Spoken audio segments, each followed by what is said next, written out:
Hi, my name is Sohale, and I am the founder of Soul and the host of the Oops, I Said God podcast. Today, we are talking with someone I've known for many years. He's a composer, he's a violinist, he dances tango. He's gone through a very fascinating spiritual journey. He was born and raised in the suburbs of Philadelphia and is here with us today.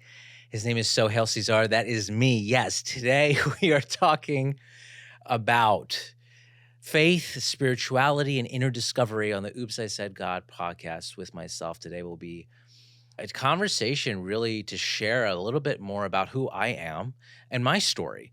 I get a lot of folks who ask that question. They'd love to know. And I said, why not just tell them about it? And the story is a really interesting one. And it relates to the title of this podcast. Why is it called Oops, I Said God? Here's why. I think so many of us were raised with beliefs that really are maybe beyond what the world tells us we can believe. How many kids believe in Santa Claus, and eventually they're told that there's no Santa Claus, and there probably isn't. I'm sorry to break anyone's heart out there, but we do believe things that are beyond what maybe society tells us is right or acceptable or could be judged. And every person's context depends on what beliefs are seen as the norm. In the context that I was raised in, the beliefs that I had were abnormal or they were different. And what context was that? I was born in 1992 in the suburbs of Philadelphia. I was born in a very interesting neighborhood. It was a very homogeneous neighborhood. I was probably the only Persian for in that neighborhood for sure. And growing up, I had a very profound sense of faith and spirituality. I wanted to be one with God. My first word in this world was Khuda, which is the Persian word for God. And when I was 4, I went up to my dad and I said, "Dad, I want to be a prophet when I grow up." And he's like, "What are you talking about?" And I said, "I feel like that's what is what the best thing one can do in life is to bring people closer to the light of God and goodness and love and kindness." And that I really give my mom credit for that because at night we'd go to bed and read these books about and stories about different prophets, etc. And so I saw that as the quintessence, the paragon of righteousness and goodness, and I wanted to be that. And so my father said to me, "Listen, the prophets are done, but you can be a good person." And so my goal and my mission, I realized right then and there in life, is I just wanted to be a person who emanates light in the most beautiful and sacred and meaningful way that God will allow me to. And so, as I had these beliefs, when I went to school, a lot of folks were very different from me. So every day I'd go to school and I just do my thing and be a student and young person. And as you get to know kids, you start to exchange different beliefs and perspectives. And it was very clear that I was an outsider. Very clear at recess. I just walk on my own or I'd be chatting with adults. I really wasn't interested in playing tag and chase and all of that. And I really felt marginalized.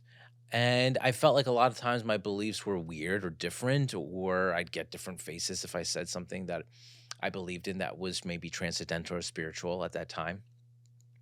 And that all changed when one day we moved into this neighborhood that was very interesting and different. And we were there for just a year before we had to go back to a different place a different home that was going to be available. And during that year, I had a teacher named Miss Wilson. Now, Miss Wilson, she was my third grade teacher.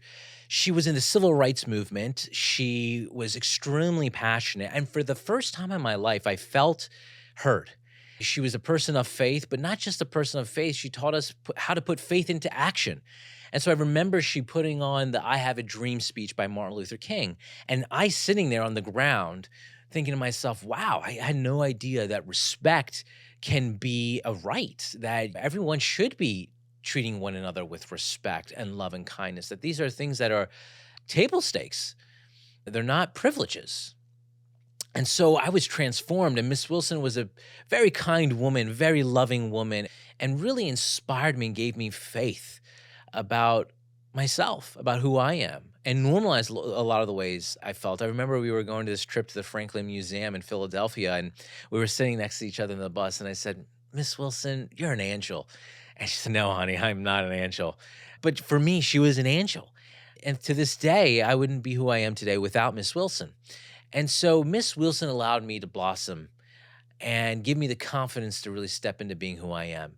Subsequently, I learned that I play the violin, which you'll see a clip of.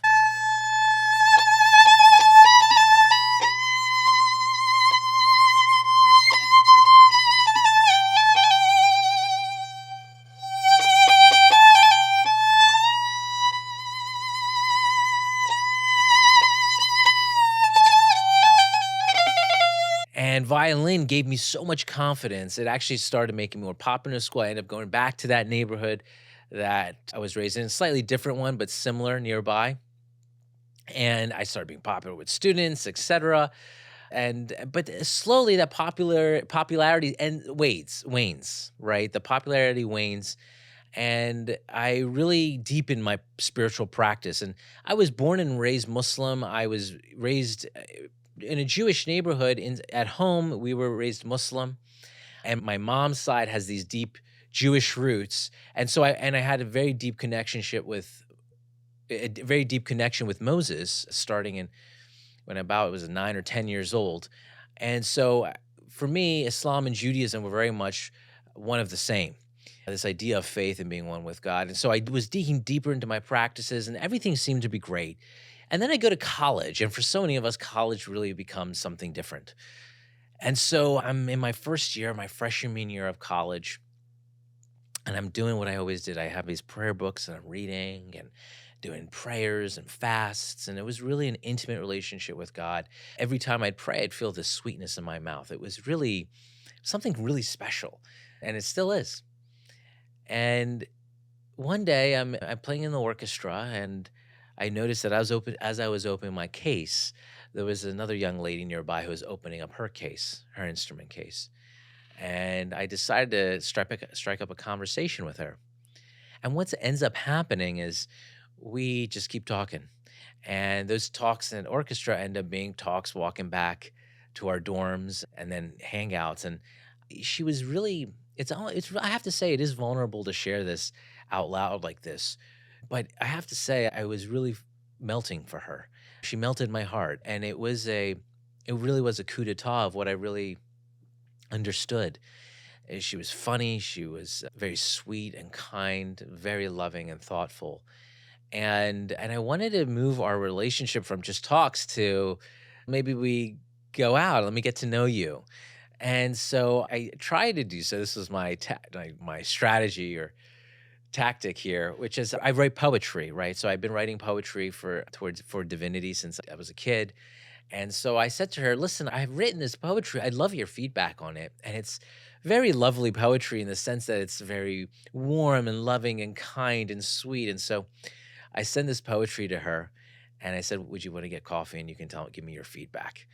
And so she says, "Of course, I'd love to." And we go to the coffee shop and we talk about everything in the world except the poems, maybe a couple minutes, if that. And I very casually asked her, I said, "What do you think about God?" And this was an important question for me because this was someone, she was wonderful and kind and sweet and beautiful. And I was very much interested in this individual romantically. And so this question was important for me because I felt like it was a opportunity for me to get closer to her and take a step forward in that direction. Because for me, faith was very important. It is very important. And I wanted to share that with her. And I feel like that's aligned with me. So I asked her the question, and she ends up saying, "I'm an atheist." And I said, "Oh my God, like atheist, or agnostic, or what is it?"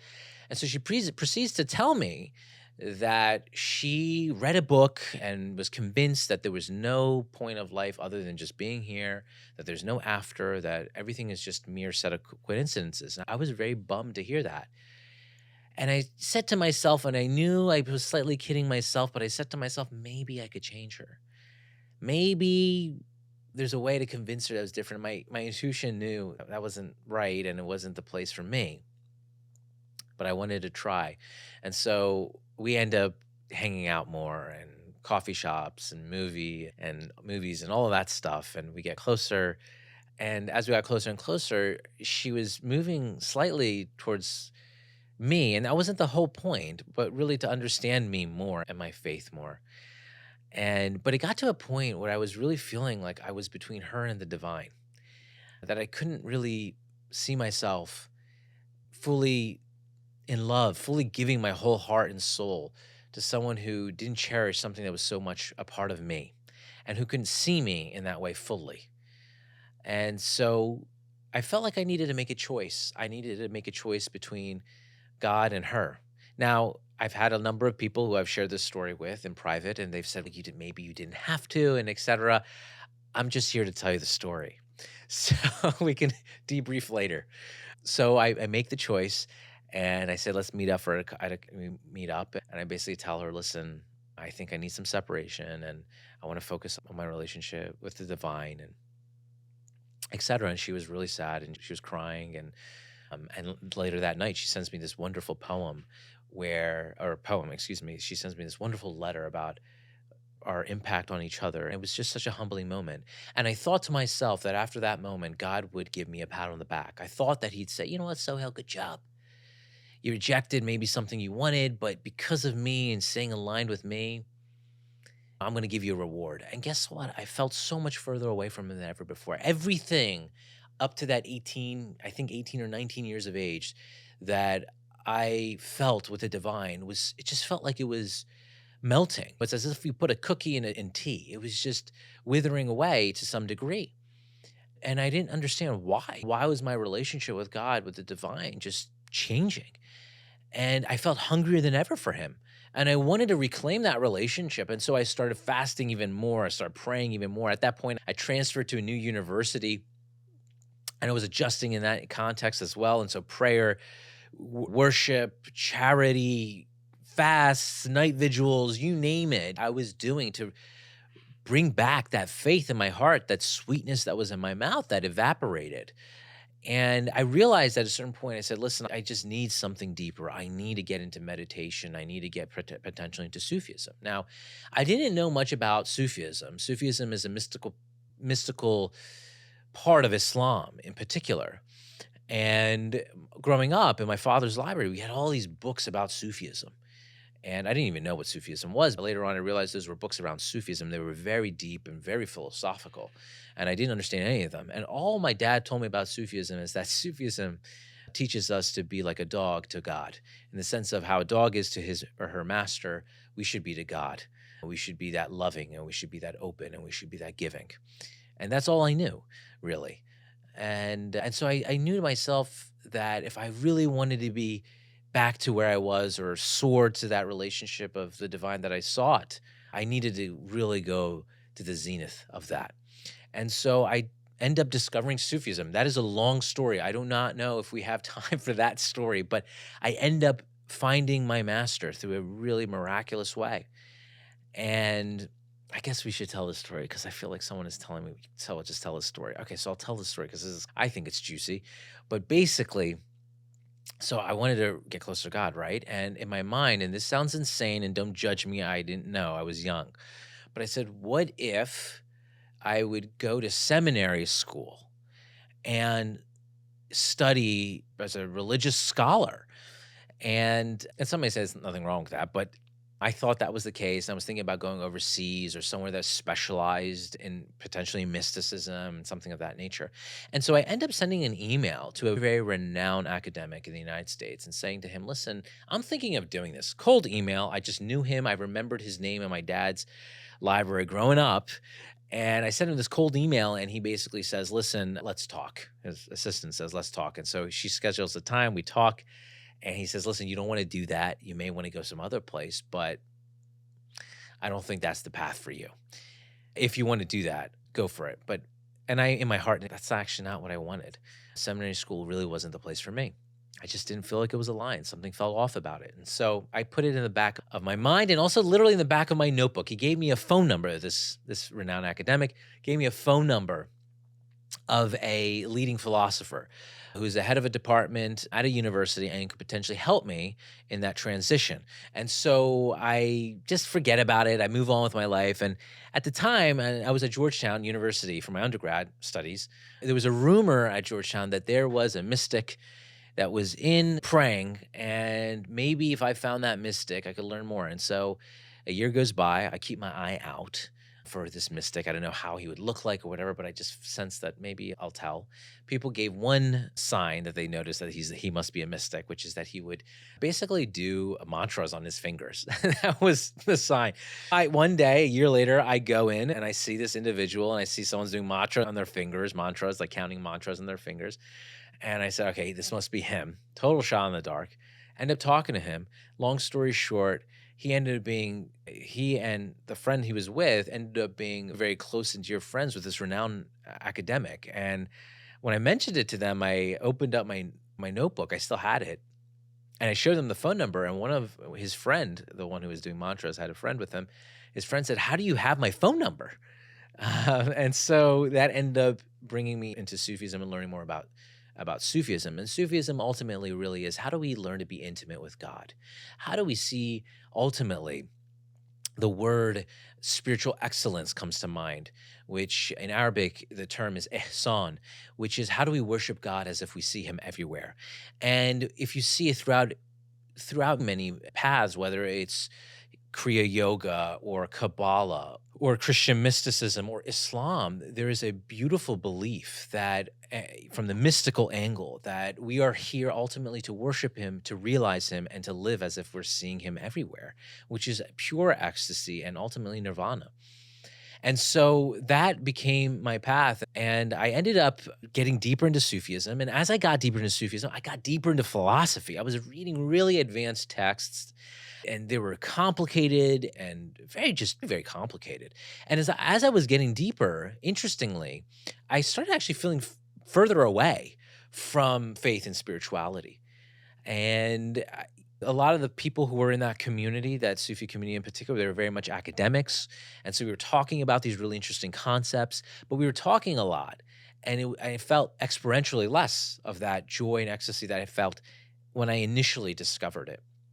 And so everything changed when one night I had a dream that I went to heaven, and I was in heaven, and there was a master sitting underneath a tree. And it was a master who passed away, who I've heard about generations ago, a renowned Sufi master. And he said to me, "Let me open up this book." And so he opened up a book. And the funny thing is, this guy is a really famous author too. And so he opens up this book and he said, "Why don't you read this?" And so I read it, and all the words disappear from the page. It's just kind of like garble. And it's as if the light of God just goes between the words. And he looks at me, and it's the message that's really being shared is that God is between the lines, right? It's like we don't experience divinity just by reading. We got to experience it within our own hearts. And so I put away the books, and I continue on my practice of meditation and invocation of the name of God. And as I was traversing through life itself, as I was going through quote unquote this spiritual journey, I graduated from Georgetown. At that point, I also did a fellowship at Princeton University in public policy. And I was at that moment, I realized I don't know if I'm going to be into public policy. I got a chance to be at the White House as a volunteer. I got to answer the phones, which was very exciting. I built a literacy nonprofit where we would rewrite books from kids who have to kids in need. I built an anti-bullying technology. I had a prayer app that went viral. So I did all these different things, and they were all about impact. And I thought public policy could be the way I could go. But when I was at that fellowship, I realized no. Actually, they told me truth be told, I was voted most likely to go to Goldman Sachs. So I was very much seen as a bit more different than the public policy route. And I was told I should apply to Stanford for business school. And so I end up applying to Stanford for business school. I get in, and throughout that time between graduating undergrad, which is when I got accepted to Stanford, and when I started Stanford, I just suffered from loneliness. It's just the truth. I ended up moving to Los Angeles, and I had a good community of elders and wise people, but it was hard to actually build friends, especially when I was just about to leave. It felt to a new community. And I remember going to the beach. So basically I used to play in the Santa Monica Symphony Orchestra. And I go to the Santa Monica Symphony Orchestra. It was around in the evening time when the rehearsals. Beforehand, I'd go to the beach. I'd go up into Topanga to the beach there. I'd meditate and pray. And then I'd come down to Santa Monica, meditate and pray. And then I'd go to a nearby hotel, watch the sunset, get wrapped in these blankets, get some great food and tea. And it felt like this is just the dream, right? And so I do that for 1 week, and then 3 weeks, and then a month. And after some time, that fish felt like ash. The blankets around me felt like separation. I'd be in the hotel sitting there, and I'd see these families coming by and loving one another. I'd see couples together. I'd see grandparents with their kids. I see people passively arguing, loving one another at the same time. It was just so much human life. And I realized that you can have all of the materials, but if you just don't have the emotional love and the spiritual love and sharing that with others, what's the point? And so that really taught me the power of community. And when I entered Stanford, I really focused on that. And I got to meet a lot of incredible individuals, but I still felt out of place from a faith perspective. A lot of the times when I mentioned about faith, I was seen as like a crazy person. I actually had one business school classmate. I mentioned to him that I believe that Moses parted the river, or that Moses was a part of that, of the parting. And he said, "Really? You believe in that?" I'm an idiot. That was the way he viewed me. And I was like, "Yeah, I do. Just like other miracles." And so I felt out of place to share that, but I ended up one night, I was lost in the library over there, and I ended up coming across this book. And this book was a mystical book about Kabbalah. The mystical book about Kabbalah. And it was about the tree of life. And that inspired within me the desire to end up attending Chabad and ending up finding an amazing community with my Jewish classmates who also felt very similarly to me. They felt, as well as actually Christian classmates, they felt fear that they were going to be judged. And all of that is to say that one of the reasons why the name of this podcast is Oops, I Said God is because it's always felt, oops, oh my God, I said God, please don't judge me. It feels like almost a negative thing or scary thing to say. It shouldn't be that way. And really, the story continues from there. I end up going to Chabad. I find an amazing community from there. From there, though, I feel like I need more. And my faith, despite finding the community, I feel a little bit too relaxed, too comfortable. I feel like I need to start back the fire again that inspired me. And so after business school, I get deeper into Kriya Yoga through Paramahansa Yogananda, which reignites my faith in Christian mysticism. And essentially, I go through this journey of Sufism and Kabbalah and Kriya Yoga and Christian mysticism to figure out this interesting message. And it is a message that we need to be shared now more than ever before. That the religion of God is mercy. That to believe is to be merciful not only to others, but to our own selves. That is the religion of God. And when we learn to be merciful, we learn to see the compassion and the humanity in others. And when we do, we have a more loving world, a more kind world, a more giving world, a world that is worthy of future generations. We need to start with mercy. And mercy really does open up the doors to divinity. And that's what I've learned through all of these mystical paths. Thanks to God, I got and experienced so many incredible mystical experiences up to this point. And all of it was to illuminate many messages, but at the core, this message of mercy. And when we start with mercy and we put that in action, whether that is to our neighbors, whether it's to strangers, just slightly opening the door for them, or just giving a little bit more of a smile or being softer in the heart, even ever so slightly, that mercy is like a butterfly. And that butterfly effect can impact more hearts. But more importantly, and this is what I had to learn for my own self, is I had to learn how to treat myself with mercy. What does it mean to experience inner joy and peace and intimacy? What does it mean to be kind to yourself?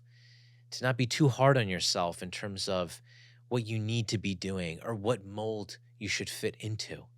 I feel like so much of the lesson of who we are and why we are here is through the doorways of mercy. And when we get to treat ourselves with mercy, we realize that we are pure love, we are light, and we are goodness. And so much of this is so easy to say. It's really easy to say. Trust me, I've said this a lot in prayer, that it's easy to say. I'm like, God, why is it so easy to say? But the journey, I believe, is worth it. It's worth it because what we get to experience is so juicy. It's so good. And it makes life so much more joyful in ways that we could never, ever imagine. And there are days, I got to tell you, there are days when sometimes I wonder about that. And then there's days that just totally substantiate that truth. And some people may say, Sohale, how do you then deal with those days that may not meet your expectations? How do you manage the lows, because we all go through them. We're human beings. It's part of this journey of life, whether we like it or not. There are moments where we have to learn, and there are moments that we go through tougher times. And I have to tell you, I don't have the answer to that. I can only tell you what I've known to be true for myself. And what I've known to be true for myself is the following 3 points. Like a good consultant, I'll give it to you in 3 points. First one is I ask myself, what do I fear? A great mystic once said to me that there are 2 things we generally fear in life. We fear what we're not going to get, and we fear of losing what we already have. And so I end up bucketing, what is it that I really fear when I'm down? And then the second element that I've had to really learn to do for myself is grounding. Grounding meaning like get in nature, get your feet in sand, or put on a nice incense, take a warm, long shower, use a good shower gel. I'm trying to think some of the things I do. Take a walk, breathe, be kind to a plant or another person, be giving, really ground yourself is what I've learned that I've needed to do.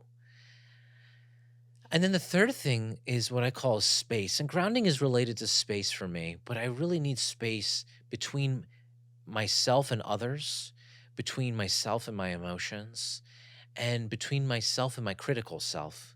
Meaning that let me give space to how I'm feeling. Why am I feeling this way? Where does it really come from? Is it really indicative of something, or is it really speaking to a deeper fear? Why? And sometimes there's no why. And sometimes it's just really an inner hug. And a lot of times my gratitude journal becomes that inner hug. So many times in life, we forget how loved we are, how much enough we are. I can tell you that I feel that way sometimes. And then I open up my gratitude journal and I read these moments. I'm like, oh my God, I totally forgot that last Thursday this thing happened. Or a few weeks ago, someone did this for me, or I did this for that, or I got to experience this part of life. And it could be something small or it could be something big. But when I remember those moments, it really helps me transcend the situation. It's impossible to feel true gratitude and fear at the same time. It's impossible to feel true love and joy and the feeling of completeness with skepticism and doubt. And so it, for me, has been a journey of mercy, and that mercy has brought gratitude, and that gratitude has brought peace. And that peace brings, I believe, oneness.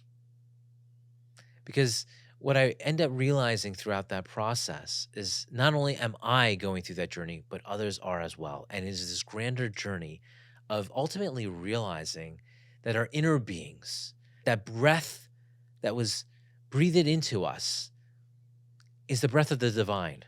And what does that mean? What does it mean that the breath of the divine has been breathed into us?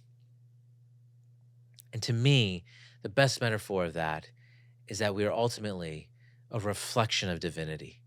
That the minute that we see ourselves as that reflection, we treat ourselves with that mercy. We realize that gratitude. We experience that peace. And so we are here, I believe, and I'm here to ultimately realize that reflection. Isn't that so beautiful? In Persian tradition, in the wedding ceremony, they have something called this, and the sofre ard is this spread, and the spread has all these different pieces or that represent and symbolize bringing in joy and goodness and spiritual love and purity into the union of man and wife. And one of those things is the mirror. And the couple stands in front of this mirror or sits in front of this mirror, and they see themselves as they're becoming man and wife throughout that ceremony. So they see themselves before, and then the ceremony begins and they say, I do, and et cetera, in front of that mirror.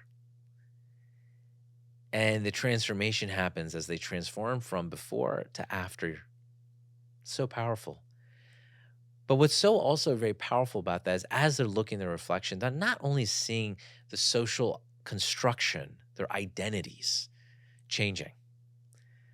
they're also getting a really profound mystical lesson, which is that when we love, we ultimately are seeing a reflection of the self. And what is the self? I'd argue that self is that divine spirit within us. And so when two people are looking at themselves in the mirror as they become one in marriage, in union, it's as if two selves are getting to see themselves and each other in the mirror. It's a union of the supposed duality into oneness reflected here on earth. That is marriage to me, both on the physical plane and the spiritual one. And that's what gives me joy. All of that has led me to work on soul. And with soul, my vision is to take that juice of spirituality, that love of life, the joie de vivre, and the spirituality of all of it into a tool that actually empowers individuals to get to know and experience their own inner selves. And it started off with this gratitude journal, and it's expanded. And now we've come to this point as of 2025, come to this point of building tools for practitioners who are helping people get to that journey. Because what I found as I was going deeper into growing soul is that there's a lot of amazing coaches and practitioners and guides and healers who are helping people get to discover their inner selves, who are helping them ground themselves and heal. But a lot of them despise technology. A lot of them, they don't want to deal with figuring out how to connect Stripe with whatever other plugin and setting up whatever operational infrastructure to bring their ideas to life. Why spend so much time trying to learn something when you want to focus on bringing your genius to the world, when you want to make impact on the hearts of individuals? I understand that. The last thing one wants to focus on is on that technical infrastructure. And so I realized, wow, I could play, and myself and my team and my friends and my family, all of us, we can play the role of supporting these individuals and bringing their visions and their talents and their impact to more people, to helping them scale that. And so Soul is providing the technical infrastructure, the digital backbone for practitioners to bring their offerings to the world, whether that's uploading content and videos and worksheets and giving recommendations to their communities, sending text messages of announcements and guided paths that engage with their audience, whether it's setting up events, whatever really they need technology, we will help them do it in a meaningful, sacred, thoughtful, discerning, and intentional manner. And that's the direction of Soul today. I'm really grateful for the time to chat with you today. Today was a surprise for myself as well. I was called today, very last minute, to share this story. And I'm grateful for you listening in on it. It started with a story of a kid who wanted to be and still wants to be one with God, who's gone through deep mystical paths, who has gotten to experience the love of so many who've allowed me to be here today to speak to you in such a manner. It really is the testament of the love of my mother and my father, the love of so many individuals like Miss Wilson and others who have graced me to be who I am today and get to spend this precious time on earth in this manner, and has led to an entrepreneurial journey, a journey in public policy at one point, even in neuroscience. That's a different story. Because my entrepreneurial endeavors start at 9, so there's a lot there. But more importantly, a story of service. That's really what this is about. Not my service, our service, us as human beings. And what does it really mean to live? Serving ourselves through mercy and serving others as well through mercy. And that is the greatest life we can live for. So this message, if there's anything to walk away with today, is that you are a reflection of divinity. Treat yourself and others with mercy, because that mercy is a doorway to realizing the oneness of being. And that oneness can be realized through service. And wherever that service is, whether it's through a smile to a stranger, whether it is being through kind to your parents or to your lover, whether it's being sometimes spontaneous or doing charity, whatever it is, it can be the smallest thing. It makes the world more beautiful. And it leads to an opportunity to live a life to see God everywhere. Thank you so much. May God always be with you.